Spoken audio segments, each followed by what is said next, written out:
আমাদের সংস্কৃতি, আমাদের সংস্কার সর্বদা থাকবে আমাদের সাথে।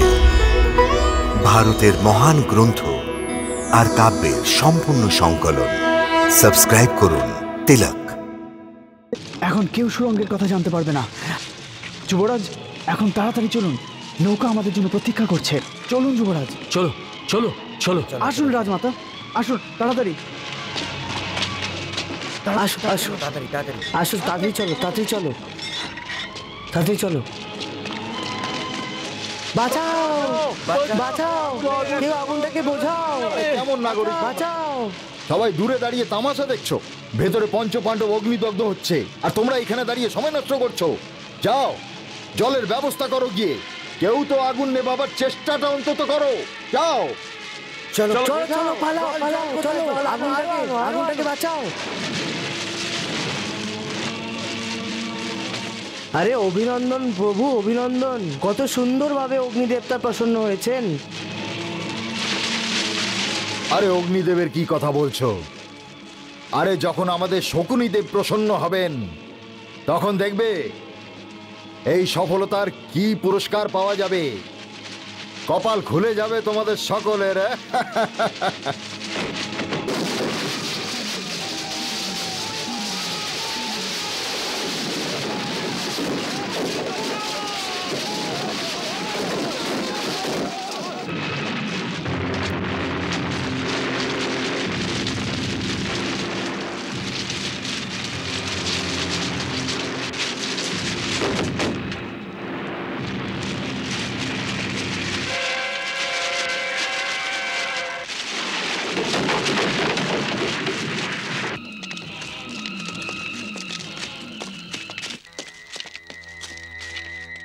ওই পাহাড় পেরিয়ে সোজা উত্তর দিশার দিকে যাবেন। 10 কোষ চালানোর পর এক জায়গায় 4টে বটবৃক্ষ দেখতে পাবেন। ওই ছোট বটবৃক্ষের পশ্চিম দিকে 20 ক্রোশ যাওয়ার পর একটা ছোট্ট পাহাড় দেখতে পাবেন। ওই পাহাড়কে অতিক্রম করার পর সোজা চলে যাবেন। ওখানে কোনো নগর নেই, শুধু কিছু বনবাসী জাতিই থাকে। আর ওখান থেকেই হস্তিনাপুর রাজ্যের সীমা শেষ হয়ে যাবে আর পাঞ্চাল দেশের সীমা শুরু হয়ে যাবে। আপনারা পাঞ্চাল দেশের গ্রামে গ্রামে ব্রাহ্মণের বেশে ঘুরে বেড়াবেন। ওখানেই মহামন্ত্রীর পরিকল্পনার আপনি সন্ধান পাবেন।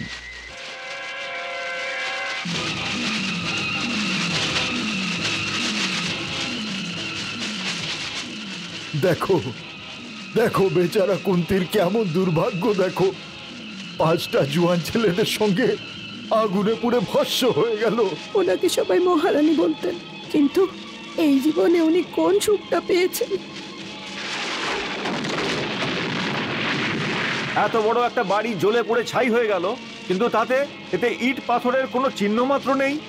আরে আমার তো এর মধ্যে কোনো ষড়যন্ত্র লাগছে। এই দুর্যোধন আর ওর ভাইরা নিশ্চয়ই কোনো ষড়যন্ত্র করেছে। হতে পারে। শুনেছি যে যখন থেকে যুধিষ্ঠিরকে যুবরাজ বানানো হয়েছে তখন থেকেই ওর মনে ঈর্ষা আর দ্বেষের আগুন জ্বলছিল।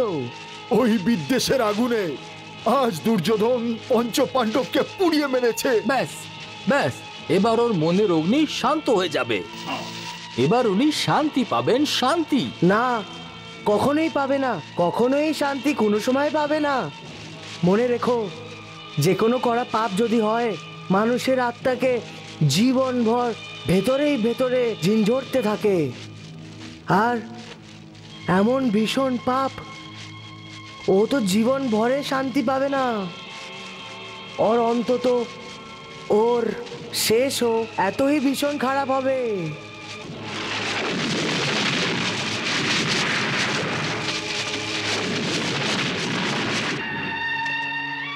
রাজমাতা এবং যুবরাজের শ্রীচরণে এই দাসের প্রণাম। বজ্রদত্ত, তোমার এই সাহায্যের জন্য আমরা সর্বদা তোমার কাছে ঋণী থাকব। বিদুর কাকাকে আমাদের প্রণাম জানিও। হ্যাঁ যুবরাজ, আর কাকাকে এই কথাটা বলবে যে ওই ভীম আর অর্জুনের শক্তির ওপরে সম্পূর্ণভাবে ভরসা করতে পারেন। আমাদের দুজনে জীবিত থাকতে থাকতে যুবরাজ যুধিষ্ঠিরের অধিকার কেউ ছিনিয়ে নিতে পারবে না। ওনাকে বলবে যে ওনার আজ্ঞা অনুযায়ী আমরা এখন অবশ্যই অজ্ঞাতবাসে চলে যাব, কিন্তু অনেক দিন পর্যন্ত ভিখারির এই ছদ্মবেশে থাকতে পারবো না। নিজের জ্যেষ্ঠ ভ্রাতাকে অধিকার ফিরিয়ে দেওয়ার জন্য অর্জুন নিজের ধনুষের নখ দিয়ে হস্তিনাপুরের দরজায় অবশেষে আঘাত করতে আসবে।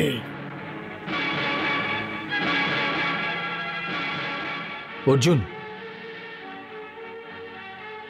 বজ্রদত্ত, আজ্ঞে। বিদুর কাকাকে তুমি এসব কিছুই বলবে না। ওনাকে শুধু এটাই বলবে যে আমরা ওনার খবরের প্রতীক্ষা করব, এরপরে আমাদের কি করা উচিত। তাত ভীষ্ম পিতামহ এবং বিদুর কাকা আমাদের যেরকম আজ্ঞা দেবেন ওটা পালন করা আমাদের ধর্ম। আজ্ঞা যুবরাজ। চলুন মাতা।